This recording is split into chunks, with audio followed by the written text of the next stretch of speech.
मेंढीची पिल्ले किंवा मेंढ्या साधारण कोणत्या दिवसात घ्याव्यात बरं का? हा प्रत्येकाच्या मनामध्ये असणारा हा प्रश्न आहे पहा, की सर मेंढी घ्यावायच सांगितली, मेंढ्यांची पिल्ले घ्यावायच सांगितली, परंतु ही कधी केव्हा घ्यायची असतात, त्याचा कालावधी काय? तर सांगतो, पुढे ऐका.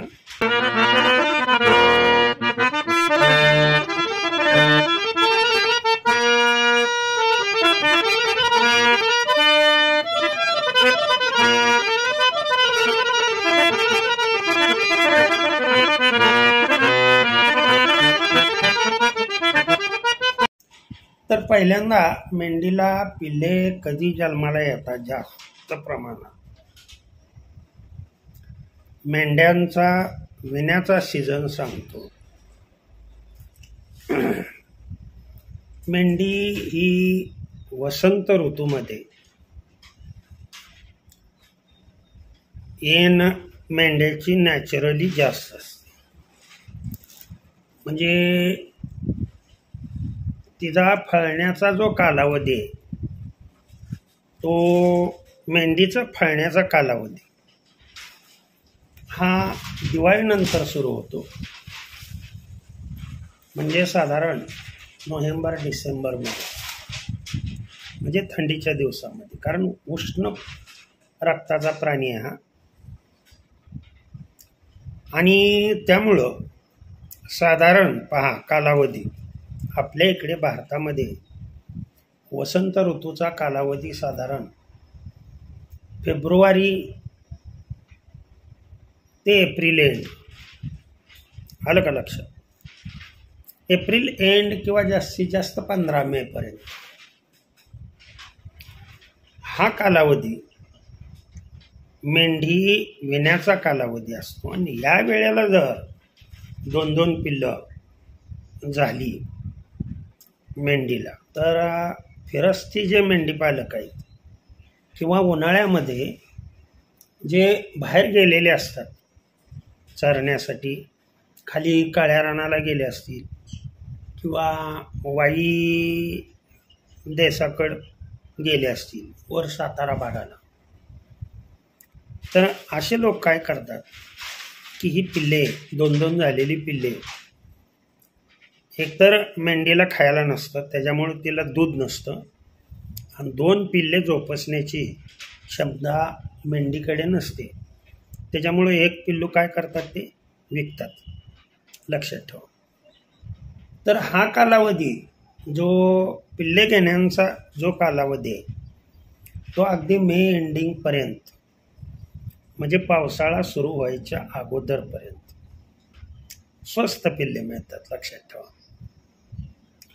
फक्त ज्यांच्याकडं दूध आहे किंवा ज्यांच्याकडं मी दुधाला सांगितलेले जे पर्याय आहेत ते बरेच मी पर्याय सांगितलेले, 5-7 पर्याय सांगितले, त्यापैकी कोणताही एक पर्याय ज्यांच्याकडं उपलब्ध आहे त्यांनी आवर्जून या महिन्यामध्ये ही मेंढींची पिल्लं घ्यावीत. मात्र त्या घेतलेल्या पिल्लांचं आता त्यांना उष्णता सहन होत नाही, लक्षात ठेवा, आणि उष्णता सहन न झाल्यामुळं, टेम्परेचर सहन न झाल्यामुळं पिल्ले जास्त मरतात. नवे तुम्ही जर मेंढीपालन करणार असाल, लक्षात ठेवा, तर तुमच्या मेंढीपालन शेडमध्ये हा पंखा जो आहे तो पंखा असणं फार महत्त्वाचं आहे. आपल्या देशी पिल्लांना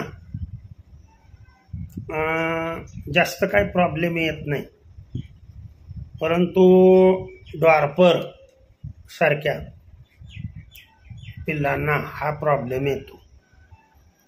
नारी सुवर्णालाही काही प्रॉब्लेम येत नाही, तिची डिसीज रेजिस्टन्स कॅपॅसिटी अतिशय उत्कृष्ट आहे. त्याच्यामुळे या सीझनमध्ये मेंढीची लावरं फिमेल बरं का, फिमेल, मेल नव्हे, मेल खूप महागाईत मिळतात, खूप महाग असतात या महिन्यामध्ये मेल. फिमेल म्हणतोय. अतिशय दूध जर तुमच्याकडं नसेल तर लक्षात ठेवा, 1 महिन्या 2 महिन्याच्या पुढची चारा खाणारी जर पिल्लं तुम्ही 4,000च्या आसपास मिळतात अशी पिल्लं जर तुम्ही घेऊन मेंढी पालन केलं, लक्षात ठेवा 2 वर्षामध्ये लाखो रुपयाचं तुमचं या 9-10 फिमेल बारक्या घेतलेल्या लाखो रुपयाचं भांडवल तुमचं तयार करतील. ही मी शपथ घेऊन सांगतो, हे अनुभवाचे बोल आहेत, लक्षात ठेवा. त्याच्यामुळं हा एक कालावधी झाला. आणि दुसरा कालावधी कधी आहे ते मी सांगतो. काही मेंढ्यांच्या प्रजातीमध्ये कसं आहे, हिरवं मिळालं म्हणजे साधारण पहिला पाऊस झाला की हिरवं गवत याला सुरुवात होते. आणि ते हिरवं गवत मिळालं, लक्षात ठेवा की त्या हिरवे गवत मिळाल्यानंतर तिच्यामधील हार्मोनल बॅलन्स होऊन साधारण जूनमध्ये पाऊस पडल्यानंतर जून-जुलैमध्ये मेंढी फळायला सुरुवात होते.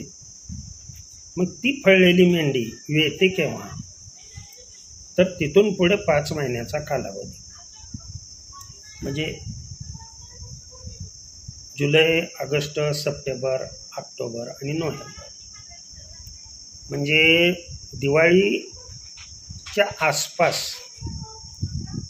सुद्धा ही पिल्लं भरपूर बाजारामध्ये उपलब्ध असतात. दिवाळीच्या आसपास बरं का, दिवाळी बाजारामध्ये लहान पिल्लं म्हणतो. मोठी पिल्लं जर तुम्हाला घ्यायची असतील तर ती आत्ताच घेणं योग्य, लक्षात ठेवा. कारण आणि फिमेल ज्या आहे त्या मेलपेक्षा फिमेल या स्वस्त असतात. शेतकरी काय करत असतो की ते कापण्यासाठी यावं म्हणून 10 लाहुरी फिमेल आणि 1 मेल त्यांच्यामध्ये घुसमडतो काय. परंतु याच्यामध्ये खरोखरच तो मेंढपाळ आहे का हे पाहून तुम्ही या कालावधीमध्ये खरेदी करावं. असं मी आवर्जून तुम्हाला 2 कालावधी सांगितले. एक तर आता या महिन्याच्या एंडिंगपर्यंत, नाहीतर मग दिवाळी झाल्यानंतर नोव्हेंबर महिन्यामध्ये, म्हणजे ऑक्टोबर एंडिंग ते नोव्हेंबर हा कालावधी पिल्ले घेण्यासाठी योग्य असतो. आणि या कालावधीमध्ये लक्षात ठेवा पावसाचं वातावरणही नसतं, त्याच्यामुळं पिल्लं मरतूक होण्याचं प्रमाणही कमी होतं. मात्र आता घेतलेली जी पिल्लं आहेत ही पिल्लं जर छोटी येणार असाल तर ती पहिल्यापासूनच बंदिस्त आणि दुधावर जोपासायची त्याला 1 महिना. तर नंतर त्यांना हळूहळू खुराक कशा पद्धतीने टाकायचा ते पुढच्या व्हिडिओमध्ये सांगतो. रामकृष्ण हरी, विठ्ठल केशव.